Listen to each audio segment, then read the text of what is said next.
Tular rekaman video sesi live ketika usahawan Dato Sri Alif Syukri bersama pelakon Norish Karman dan anak-anaknya tampil membuat penjelasan berhubung isu panas yang berlaku, di mana Norish Karman serta anaknya mendapat pelbagai kecaman teruk gara-gara kenyataan yang dikeluarkannya dalam live Dato Sri Alif Syukri sebelum ini. Dalam live itu, Dato Sri Alif Syukri menegaskan bahwa dia tidak pernah memberikan uang sebanyak Rp200.000 kepada Norish Karman seperti yang didakwa oleh orang ramai. Dalam pada itu, jualan live Dato Sri Alif Syukri semalam mencatat rekor paling rendah kerana ramai tidak menyokong produk jualan usahawan itu gara-gara isu panas tersebut.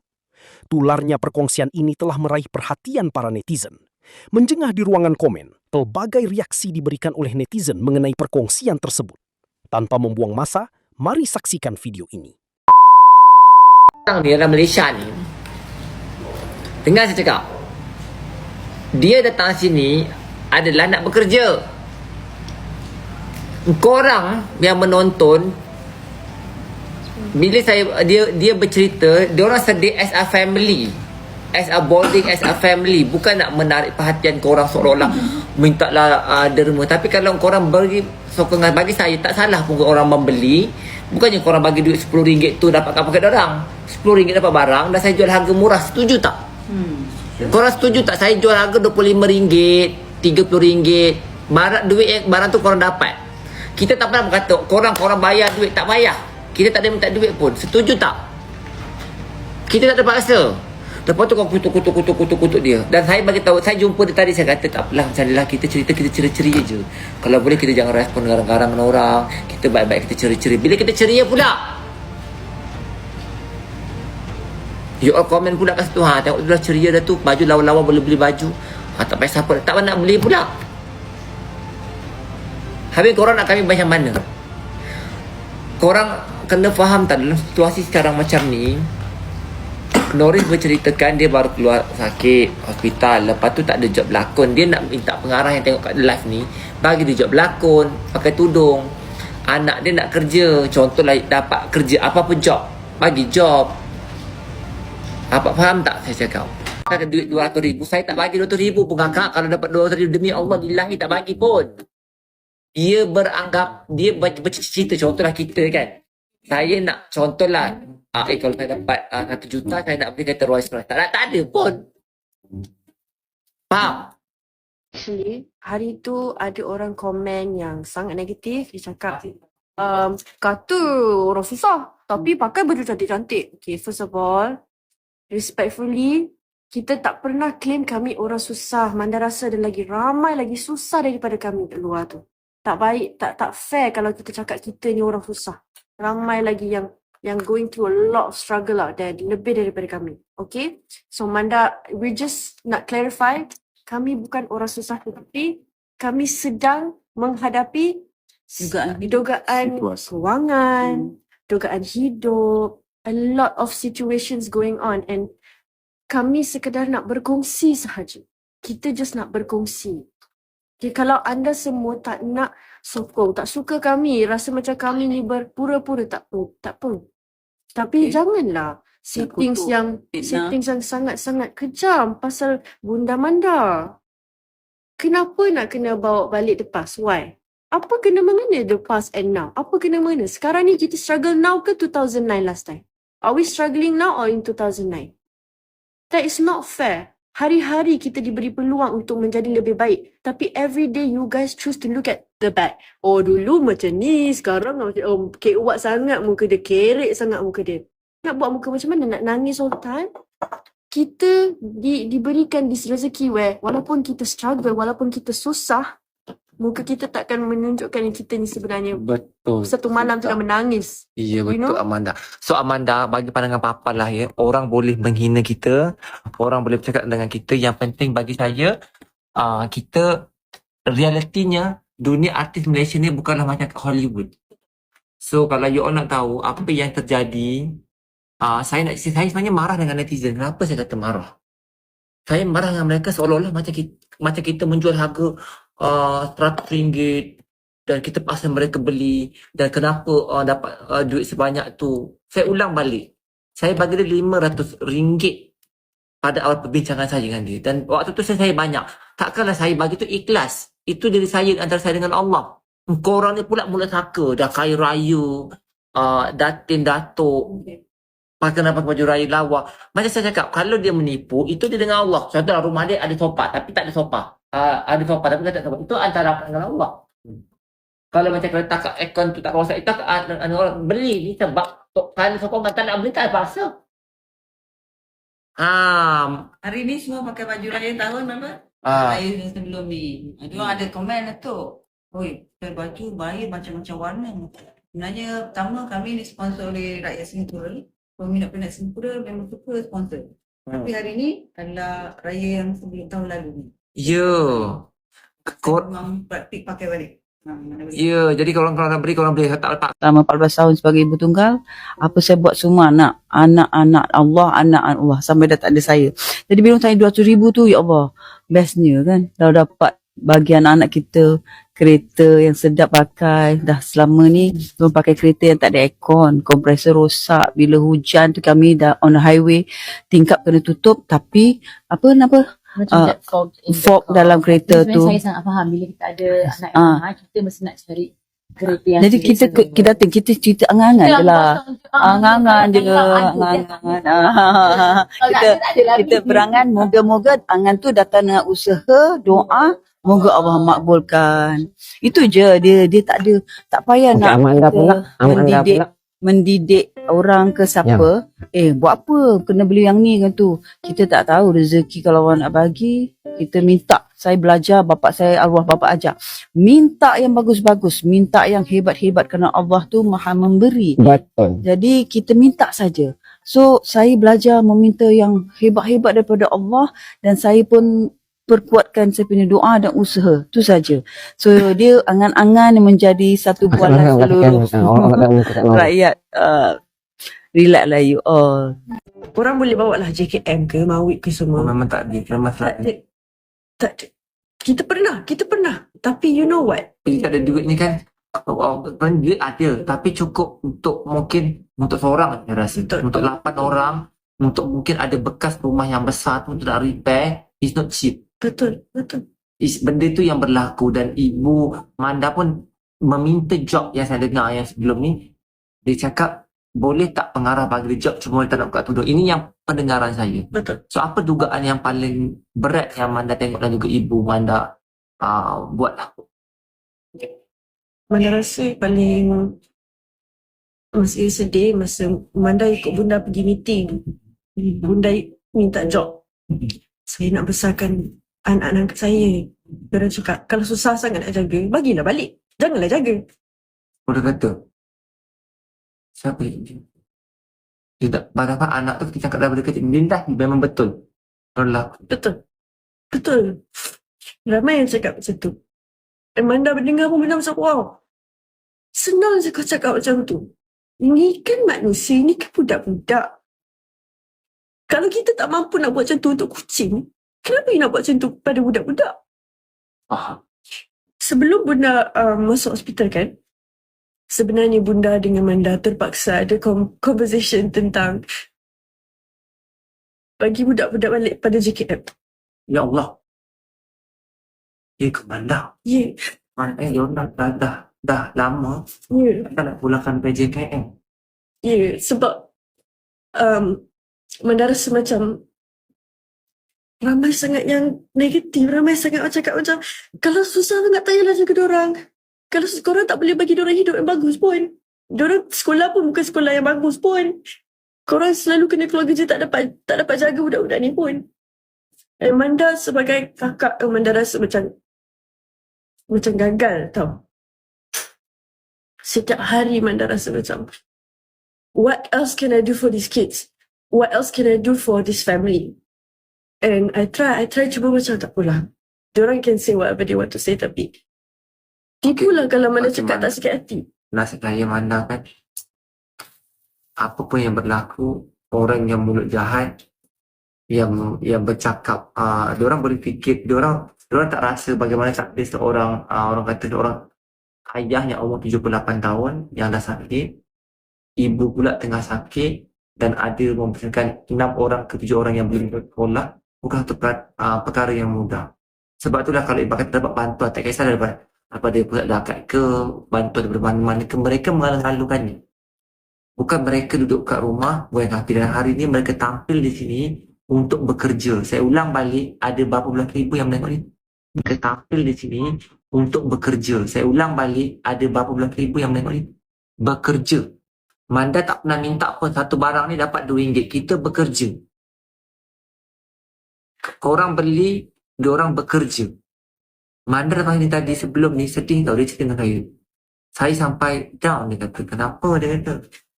Baca-baca komen macam saya dapat RM200,000. Nangis dia. Billahi tak dapat RM200,000. Saya bayar gaji. Saya yang bayar gaji tau. Korang yang menonton ni, saya suruh sokong saja produk saya dan sokong saya punya host. Tapi korang provoke saya, kisah silam mak dia, kisah semua korang cerita.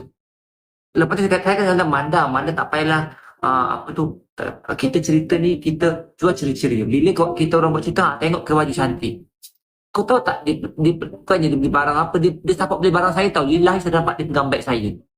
Bukan mahal-mahal pun, RM59, RM69. Kalau anak datuk dah pakai brand-brand mahal. Dah memang muka dia bukan orang senang. Salah ke kalau anak datuk bergaya cantik? Kau ingat baju dia mahal ke? Bila pun cantik kata cantik. Bila pandai bahasa Inggeris, anak orang kaya. Bila menangis kata nak nagih air mata. Kami kat sini, ya Allah Tuhanku, aku nak berniaga saja. Tak ada pun kita kata minta duit dengan orang. Kami nak berniaga. Saya yang bayar gaji 2 orang. Dia dapat offer 5-6 orang. Produk offer dia.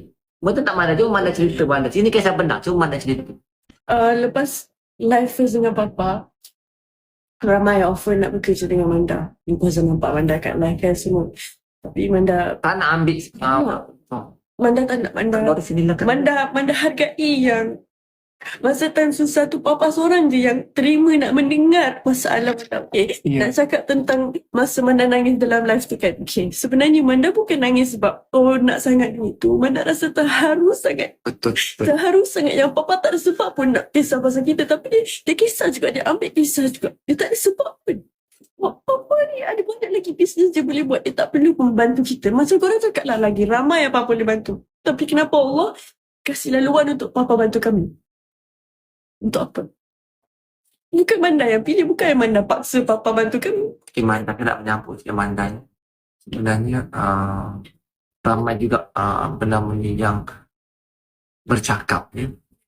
Kisah-kisah silam dan sebagainya. Bagi saya, kita orang tu ada melakukan kesalahan. Tak ada orang yang jadi bila kita bercerita macam ni, saya pun tak halang untuk Manda dapat rezeki job dan sebagainya. Cuma yang saya nampak Manda ni bersifat tak nak nampak seperti kita menagih simpati.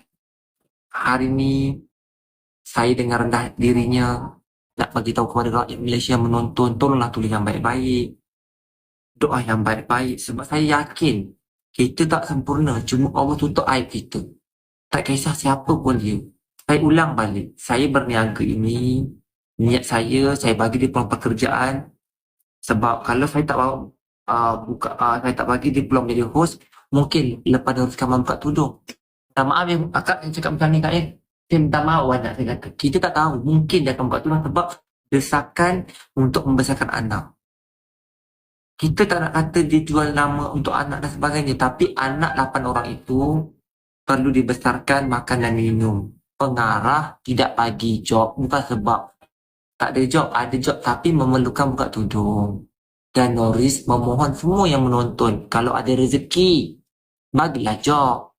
Bila kita berniaga, tak kata Manda, kita tak sedih-sedih. Kita cerita je, dan sampai ke tahap Manda tak tahan. Sebab ni terpaksa bercerita sebab apa? Papa saya tak tahan lah baca komen, kata 200,000, nak beli MPV 200,000. Saya nak bagi tahu, saya nak bagi 200,000 rakyat Malaysia. 200,000 tu tak dapat pun dekat Norris Karman. Tak dapat apa, tak dekat Manda. Duit tu lillahi, wartawan ada. Saya tak bagi tahu jumlah. Saya bagi tahu waktu tu, ini ingat ya, waktu jualan tinggi saya dah bagilah beberapa amount. Tapi saya tak tunjukkan duit dia, tapi amount saya nak tunjuk. Yang anak lelaki kecil dengan saya, orang tak lain sebenarnya. Bagi saya mic dengar tak suara saya kan? Dengar tak suara saya?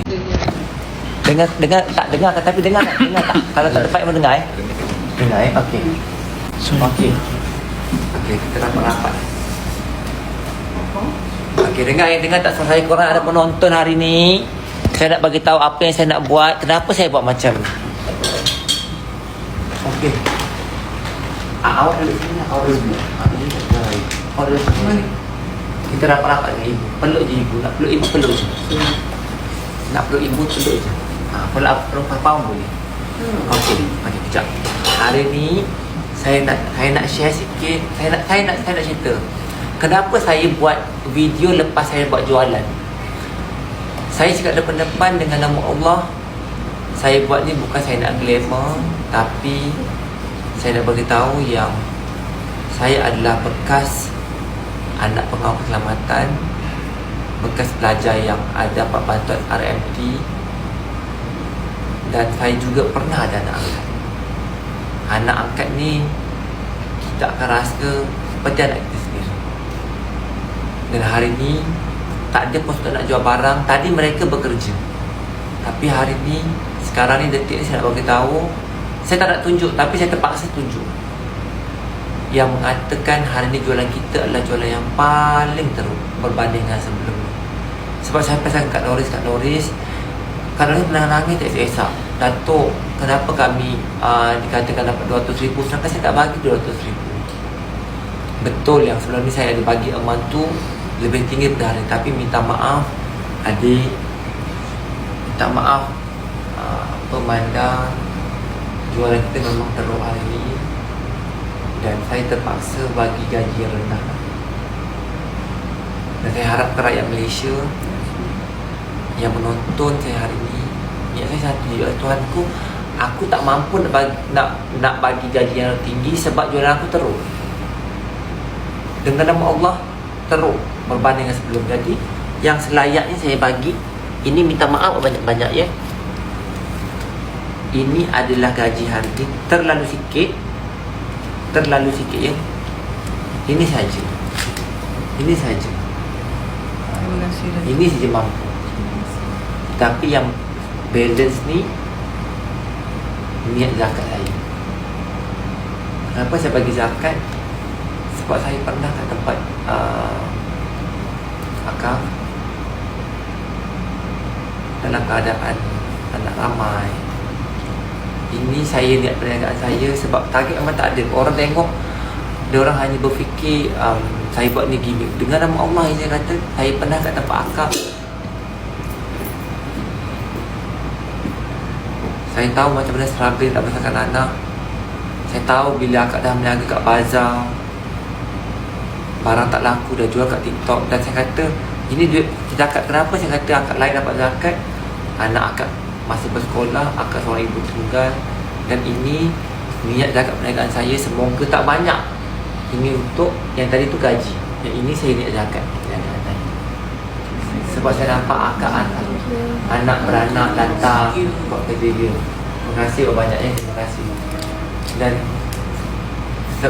tak banyak, tapi bagi saya itu boleh meringankan beban. Dan saya yakin akak dekat mana pun akak berada, ada usaha akak jaga anak-anak yang tempat terbaik. Ini semua pahala untuk akak. Biar orang tu nak kutuk akak macam mana pun, saya yakin. Sebab saya adalah peminat akak. Dulu akak nama yang hebat, bisnes yang berjaya. Dan mungkin sekarang ni akak diduga mungkin adalah zaman titik terbawah yang pernah. Rasa bangga dapat berganding bahu dengan orang semulia Datuk.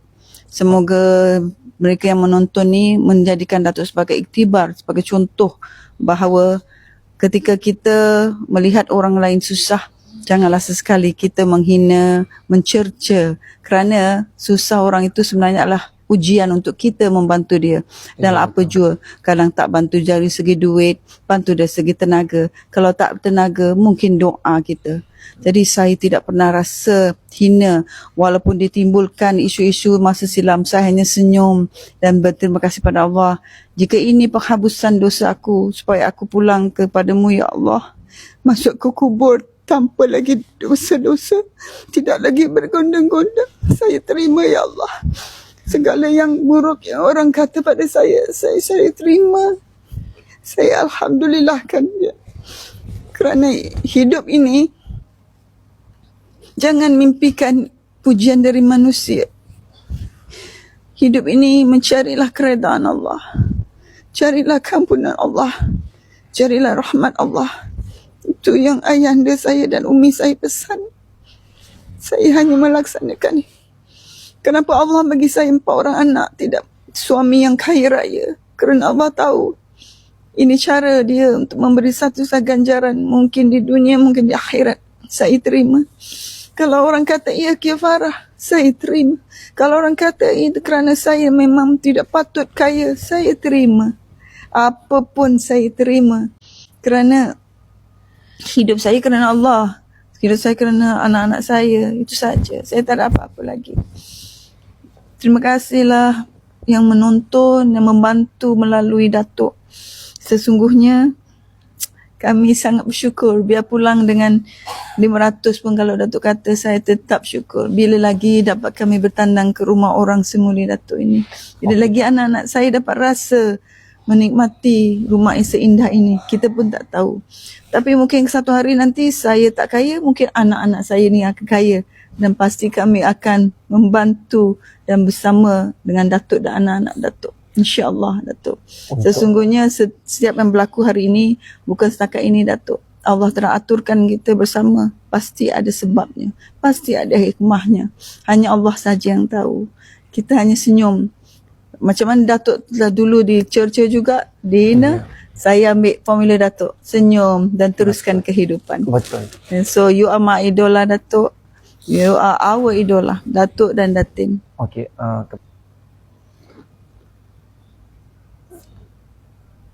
apa yang akak sampaikan ni menyentuh hati saya dan saya rasa akak seorang wanita yang hebat, di mana nama akak betul-betul gah. Akak ada nama, akak ada segala-galanya. Dan ketika akak berada di tahap ini, akak berani untuk bercerita kisah benar akak mengalah. Walau akak dihina, akak dicerca. Dan saya pun bukanlah orang yang baik. Saya bukanlah orang yang mulia. Dan saya yakin sebenarnya apa yang saya buat ni, saya tak minta balasan kak. Saya hanya mengharapkan doa akak dan juga doa yang orang yang menonton ni. Saya adalah salah seorang asbab untuk kita dipertemukan. Mungkin kecil bagi orang yang menonton, tetapi besar bagi akak yang ketika ini.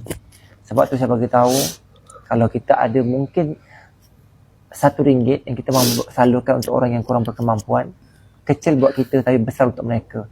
Apa yang saya bagi zakat ini kepada akak seorang ibu tunggal yang telah berusaha bekerja keras dan hari ini bekerja dengan saya, dan asbab ini memberi kegembiraan kepada anak-anak yang lain. Dan saya juga nak mengucapkan ribuan terima kasih. Saya nak ulang balik, hari ini tak ada istilah menderma. Saya berniaga. Sebab anda, saya senang. Dan saya tengok anak-anak akak ni, dia menyayangi ibu dia. Anak akak yang lelaki peluk anaknya. Anak angkat akak ni seperti anggap ini ibunya. Inilah kasih sayang yang kita nak. Dan saya percaya, sejahat mana pun orang itu, pintu taubat sentiasa dibukakan oleh Allah. Dan kita sebagai manusia, janganlah orang tu jahat, orang tu ini. Saya percaya, kita tak tahu lagi nasib kita di akhirat nanti. Jadi jangan hina orang, jangan kutuk orang. Dan apa yang anda tengok di sini, this is not gimmick. Dengan nama Allah jual saya jatuh teruk. Tapi kenapa saya tetap memberi sumbangan zakat? Sebab saya kata, ya Allah Tuhanku, aku tahu ketika aku disusah orang pandang hina. Saya percaya pada pepatah hina besi kerana karat, hina manusia kerana melarat. Tetapi keluarga ini tidak duduk diam. Mereka ingin bekerja. Berikanlah peluang. Dan kepada anda yang menonton, saya buat benda ini jujurnya untuk membantu dan juga memberi peluang pekerjaan kepada mereka. Zakat ini adalah salah satu sumber wajib untuk saya yang dah berniaga. Saya tidak kaya kak, tapi cukup saya menggembirakan orang lain. Dan hari ini tugasan dah habis, akak bekerja dan saya dapat usaha kak. Terutama anak akak yang lelaki ni, anak yang perempuan. Ini semua adalah Allah nak duga kita. Dan saya yakin kak, orang yang betul-betul sayang kita adalah ketika kita berada dalam kesusahan. Inilah dia. Jadi kepada anda yang menonton, saya harap spekulasi ini dapat ditamatkan. apa yang cuba saya sampaikan, siapa pun anda, pelakon ke, penyanyi ke, orang biasa, saya akan buat misi untuk membantu orang biasa juga lepas ini, iaitu dalam edisi saya mikrofon ajaib. Apa itu mikrofon ajaib? Mikrofon ajaib ini saya akan tubuhkan. Ini tolong ikutkan Difan. Saya akan adakan satu pertandingan. Sharekan video ni. Hashtag Papa bantu saya. Papa bantu saya dalam di mana saya akan mengumpulkan 12 orang. Tak kisahlah pelakon ke, penyanyi ke, ahli sukan ke, sesiapa saja. Anda buat saja video, saya akan bantu anda. Sebab orang belum kata, oh artis saya nak bantu. Lillahi dengan nama Allah, saya bagi sil saya dapat teruk. Tapi saya bagi. Kenapa saya bagi zakat? Saya memang ada peruntukan berjuta ringgit untuk saya salurkan. Jadi sharekan video saya ni. Kalau anda ada dalam kesusahan, mungkin anak nak operation, rumah terbakar, tahfiz terbakar, apa saja, saya akan berjumpa dengan anda. Dengan kuasa viral yang saya ada dan juga rezeki yang saya ada, korang boleh kodak saya akan buat satu misi hashtag Papa bantu saya. Papa bantu saya dan Papa akan bantu semua orang semampunya Papa. Mungkin Papa tak boleh nak bantu semua orang, Papa bukan ahli parlimen, tapi tolong record video ni dan sesiapa saja yang nak Papa bantu, korang buat video Papa bantu saya. Okey, Papa bantu saya. InsyaAllah Papa akan berada di seluruh Malaysia, Sabah, Sarawak. Papa akan turun Padang dan akan buat siaran live. So korang beli sambil menyumbang. Macam ini, korang tak nak beli, korang tak kuat, Papa buat ada zakat. So Papa tak nak nanti kalau Papa buat nanti korang kata Papa nak minta derma dan Papa tak nak. Tapi kalau korang, contoh ya, rumah terbakar, anak nak operation, anak ni tak ada duit, saya akan turun Padang. Kalau saya boleh jual, campaign, berniaga yang bantu saya buat. Tapi kalau tak ada nak beli. Sekarang ni saya nampak jualan saya jatuh. Korang nak dengar orang menangis ke? Nak saya tunjuk ke rumah dekat sofa, nak saya tunjuk ke kereta buruk? Saya tak nak. So saya tak nak tunjuk kalau nak berniaga, nak ada kesempatan. Betul tak Kak Noris? Saya teruk. Tapi saya tak nak buat tu. Dan korang, kepada anda yang menonton, yang nak bantu, korang tak ada masalah. Boleh je DM Kak Noris. Mungkin korang ada 500, korang bagi 500. Ada 50, bagi 50. Ada 50%, bagi 50%. Tak ada masalah. Okey? Sampai di situ saja sebab saya akan teruskan perjuangan ni sebab kita ada interview untuk media hiburan.